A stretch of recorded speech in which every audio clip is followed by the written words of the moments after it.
কুষ্টিয়ায় প্রতিনিয়ত ঘটছে চুরি ছিনতাইয়ের ঘটনা।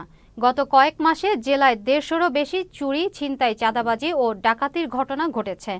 আইনশৃঙ্খলা বাহিনীর ইমেজ সংকটের কারণেই এমন নাজুক পরিস্থিতি বলে মনে করেন সচেতন মহল। তবে প্রশাসন বলছে আইনশৃঙ্খলা পরিস্থিতি স্বাভাবিক আনতে কাজ করছেন তারা। কুষ্টিয়া থেকে নাজমুল ইসলামের পাঠানো তথ্যচিত্রে ডেস্ক রিপোর্ট। চুরি, ছিনতাই, চাঁদাবাজি ও ডাকাতি এখন কুষ্টিয়ার নিত্যদিনের ঘটনা। সিসিটিভি ফুটেজে দেখা গেছে কাপড়ে মুখ ঢাকা কয়েকজন বাড়ির পার্কিং থেকে মোটরসাইকেল চুরি করে নিয়ে যাচ্ছে। নভেম্বরের শেষের দিকের ঘটনা এটি। গত ৪ ডিসেম্বর মধ্যরাতে মহাসড়কে ট্রাক থামিয়ে অস্ত্রের মুখে জিম্মি করে লুট করে নিয়ে যায় রিপন আলী নামে এক ব্যবসায়ীর ৫টি গরু। তার আগের রাতে বাইপাস এলাকায় একটি মার্কেট থেকে ৯টি দোকানে হয় ডাকাতি। ২ নভেম্বর রাতে দৌলতপুরের ফিড ব্যবসায়ী নুরুল ইসলামের নিজের বাড়ির সামনে থেকে ৫ লাখ টাকা ও স্ত্রীর গলার স্বর্ণের চেইন ছিনিয়ে নেয় অস্ত্রধারী সন্ত্রাসীরা। এছাড়াও গেল কয়েক মাসে ২ পুলিশ সহ অন্তত ১.৫ ডজন খুন হয়েছে জেলায়। আমি নামাজ পড়তে ঢুকেছি, নামাজ পড়ে বের হয়ে দেখি আমার বাইকটা নেই। অনেক খোঁজাখুঁজির চেষ্টা করেছি কিন্তু খুঁজে পাই নাই। পরে প্রশাসনের শরণাপন্ন হয়েছি। আমি মামলা করেছি কিন্তু প্রশাসন তো নীরব ভূমিকায় থাকছে। এরকম অনেক ঘটনাই ঘটেছে। প্রায় কুষ্টিয়া থেকে শতাধিক বাইক হারিয়ে গিয়েছে, কিন্তু প্রশাসন আসলে কেন নীরব এটা বুঝতে পারতেছি না। একটা মোটরসাইকেলে ৩ জন লোক এসে ভিতরে ঢুকে এবং আমি তাদের জিজ্ঞাসা করি যে আপনারা কে।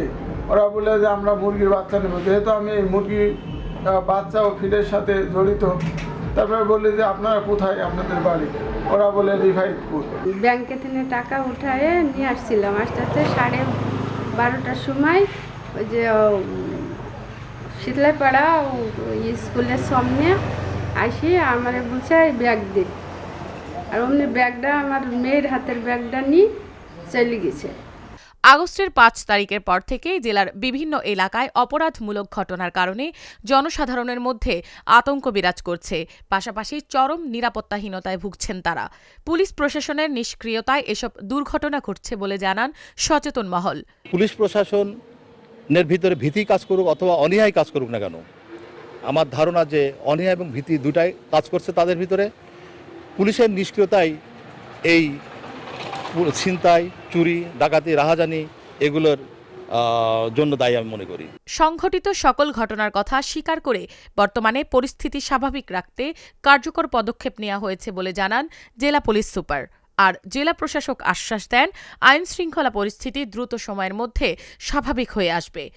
আমরা তো দেখতেছি এখন পরিস্থিতি তো অনেকটাই স্বাভাবিক, মানে ওরকম কিছু তো আমরা জানতে পারতেছি না। আমাদের তো বিভিন্ন আগে কিছু হয়েছে, সেগুলো আমরা ব্যবস্থা নেওয়ার কারণে এখন তো ওরকম নাই। এখন যেগুলো করতে সেটা তো খুবই নর্মাল পর্যায়ে। আমাদের টহল পর্যাপ্ত পরিমাণ বাড়ানো আছে এবং প্রতিটা ক্যাম্প থেকে টহল করতেছে, রাত্রেবেলা থানা থেকে করতেছে, আমাদের পুলিশ লাইন থেকে করানো হচ্ছে। আমাদের সর্বোচ্চটুকুই আমরা নিয়োগ করেছি। সকল আইন শৃঙ্খলা রক্ষাকারী বাহিনী এর প্রধানদের সাথে বসেছি। ওনাদের সাথে আমি সকল বিষয়ে আইন শৃঙ্খলা সংক্রান্ত বিষয়ে অবগত হয়েছি এবং এ বিষয়ে আমাদের কার্যক্রম কি হবে সেই বিষয়ে আমরা মোটামুটি একটি পরিকল্পনা করেছি যে আমাদের এভাবে কাজ করতে হবে। আমরা সে অনুযায়ী আগাচ্ছি। সর্বোপরি আমার যোগদানের পর থেকে আমি চেষ্টা করছি এবং আশা করি খুব শীঘ্রই এই সমস্ত সমস্যাগুলি অনেকটা নিরসন হবে এবং ভবিষ্যতে আরও বেশি আমরা তৎপর থাকব ইনশাআল্লাহ। অভিযোগ রয়েছে প্রশাসনের ঢিলাঢালা ভাবের কারণে প্রতিনিয়ত ঘটছে এসব দুর্ঘটনা। তাছাড়া দুর্ঘটনার পর পুলিশের শরণাপন্ন হয়েও মিলছে না সুরাহা। আইন শৃঙ্খলা পরিস্থিতি দ্রুত নিয়ন্ত্রণে আনতে কার্যকরী ব্যবস্থা গ্রহণের তাগিদ জনসাধারণ ও ভুক্তভোগীদের। মিনালা দিবা, চ্যানেল এস নিউজ ডেস্ক।